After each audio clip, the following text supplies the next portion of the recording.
bienvenue dans le vestiaire avec Nicolas Saint-Pierre. De retour à l'émission et le gros sujet d'aujourd'hui, évidemment, c'est la blessure au capitaine, une absence prolongée pour Brady Tkachuk. On a la réaction de notre prochain invité, Julian McKenzie. Attitré à la couverture des sénateurs pour The Athletic, on lit fréquemment dans le New York Times. Également auteur du livre Black Aces, parlons franchement sénateur avec Julian McKenzie. Puis on va parler franchement de l'absence prolongée d'un Brady Tkachuk. Julian, c'est sûr et certain que c'est pas la nouvelle qu'on voulait avoir.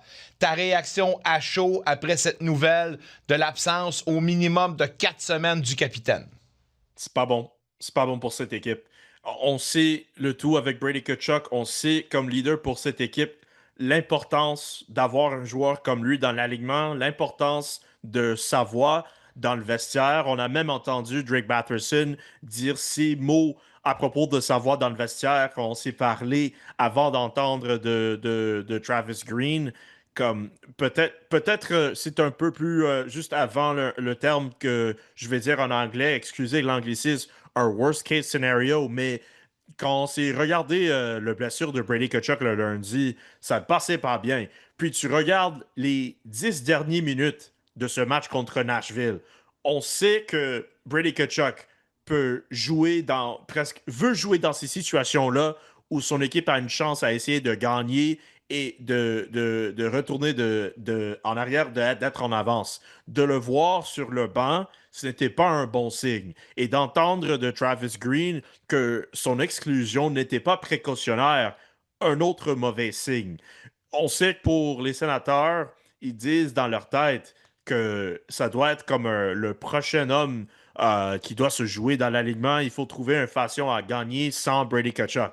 Mais on considère que c'est dans un point au commencement de la saison, 4 semaines, peut-être plus. Cette blessure-là pourrait avoir le potentiel d'être vraiment dommageant pour cette organisation-là. C'est presque un worst-case scenario, je veux dire. Et j'ai pas le choix d'être en accord avec ce que tu dis. Puis j'ai dit, moi, tout simplement, en réaction à tout ça, c'est que la saison est déjà minée pour les sénateurs. Je comprends que tous les joueurs des sénateurs en ce moment, ce sont tous des compétiteurs, puis ils veulent tous faire face à cette musique-là. Puis la compétitivité, ils sont capables justement de passer au travers. Mais reste que, on parle de la licorne. On parle d'un gars, pas plus tard la semaine dernière, Travis Green nous disait, y en a-tu plusieurs des Brady Tkachuk dans la ligue? Non, il n'y en a pas beaucoup. Comment on fait pour remplacer ça? Comment on fait pour remplacer le capitaine durant son absence?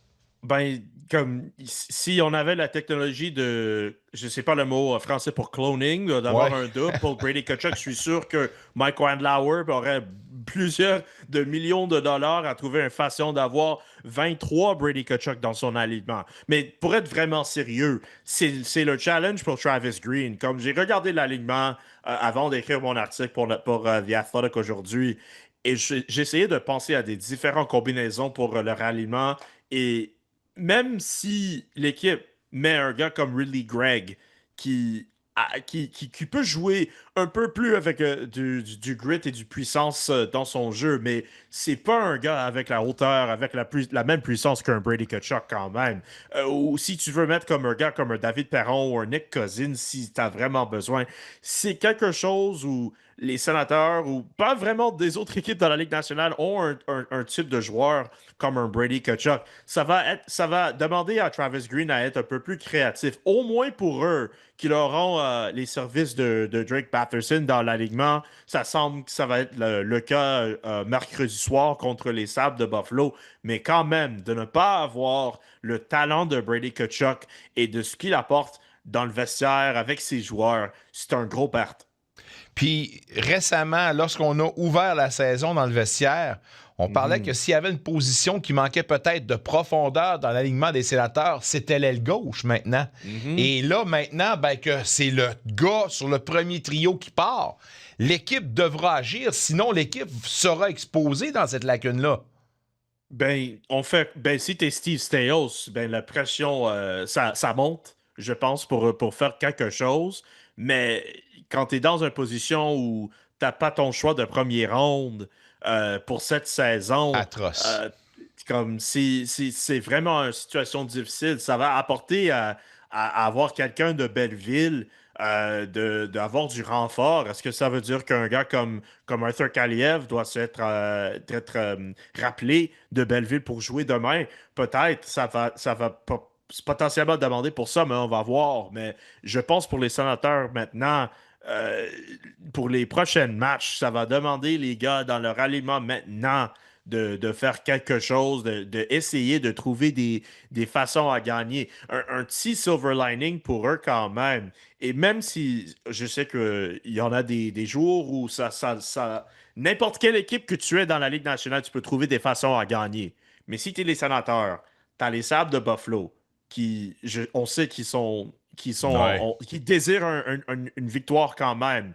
Mais tu as Seattle après ça. Je sais qu'ils commencent la saison assez bien. Et aussi, tu as les Islanders. Comme si tu es les Sénateurs et on regarde toutes les expectations avec eux, on regarde les Sénateurs comme une équipe qui est supposée d'être dans le top 3, peut-être le top 4 dans leur division.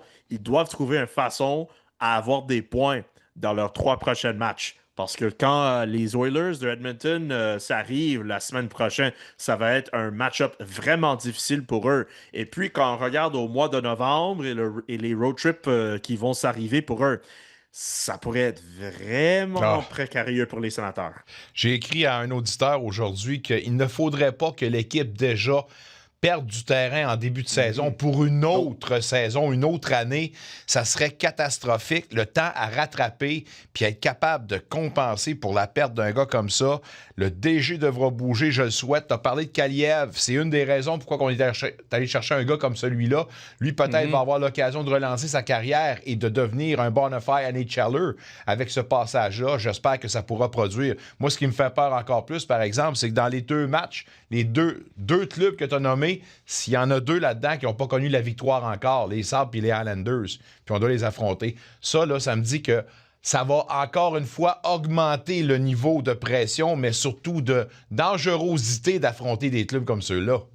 Ouais, on sait avec les Sabres l'an dernier, une équipe que même si ils ont pas eu trop de victoires, ils jouaient avec de la vitesse, il a de la Ouais. jeunesse dans leur alignement. S'ils continuent à jouer avec ce style-là et les Sénateurs trouvent des façons à pas gagner le match contre eux, ça va être vraiment pressant pour Steve Staios et les Sénateurs. Imaginez une situation où t'as perdu contre la Floride. On sait que c'est les gars qui ont gagné la Coupe Stanley l'an dernier.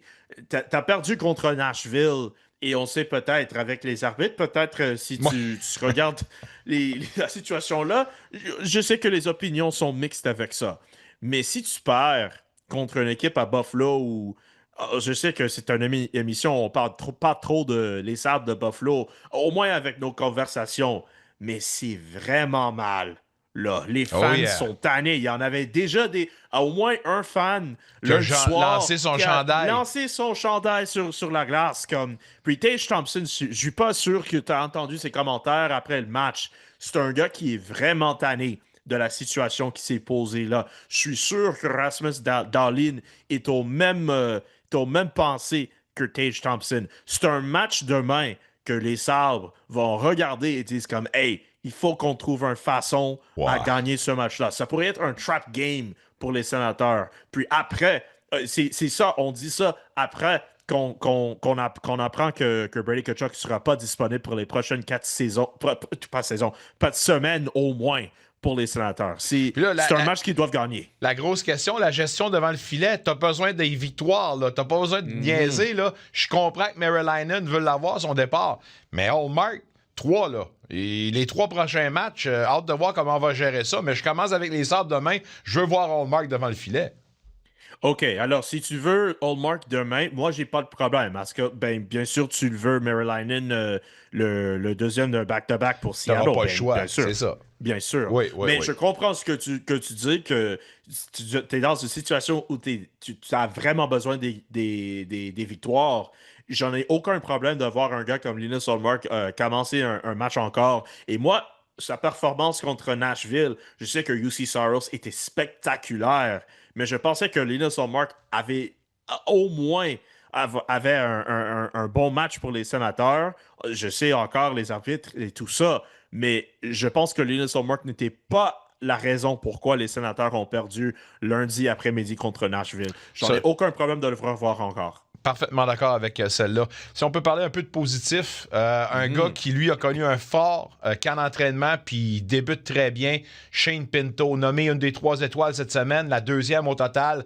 Le gars qui a eu, pas une promotion, mais définitivement la confiance accrue de son entraîneur. Parle-moi justement de ce début canon pour le numéro 12. Ben Shane Pinto, un gars qu'on peut dire sur cette équipe-là qui peut jouer à n'importe quelle situation. C'est un gars où de l'an dernier, il voulait du temps sur l'avantage numérique. Au commencement de la saison, on va voir ce qui va arriver avec le retour de Drake Batherson. Mais Shane Pinto a eu des chances à jouer à l'avantage numérique, mais on sait aux chances, au désavantage numérique, c'est un gars, on va le trouver là. Même si c'est un gars au 3e trio, le fait que Shane Pinto, c'est un gars où Travis Green a la confiance en lui de jouer contre des autres joueurs au top de la Ligue nationale, c'est vraiment gros pour un gars comme Shane Pinto qui connaît un vraiment beau 2025. On regarde sa saison dernière, on regarde ses temps avec les États-Unis au championnat mondial, puis sa commencement de la saison. Je pense que c'est vraiment fort pour lui. Il peut continuer, il a une chance de continuer ça contre Buffalo demain. Et si je suis Steve Staios, je sais qu'il essaie d'être un peu plus prudent. Quand j'ai essayé de parler à Shane Pinto puis son agent Louis Gross, ça semble que c'est une mentalité similaire. Mais si tu es Steve Staios, tu regardes la performance de Shane Pinto, faut pas que tu sois trop patient. Parce que si Shane Pinto trouve c'est ça, on a entendu Nick Cousins dire cet exact terme-là dans l'État de Floride la semaine dernière. Alors, on va voir avec son prochain contrat, mais Shane Pinto, c'est vraiment un gars qui est un pièce intégrale dans l'alignement des Sénateurs, bien sûr. Avant de te laisser un petit 30 secondes pour parler de Jordan Spence, première entrée, c'est un gars qu'on voyait en début de saison, peut-être surpris de ne pas le voir pour les 2 premiers matchs, mais on l'a vu hier, puis force est d'admettre que je ne vais pas détester quand même sa première devant ses partisans. Non, je pense que son habilité offensive, ça serait vraiment nécessaire pour cette équipe, les Sénateurs. Je pense que son patinage est assez bien.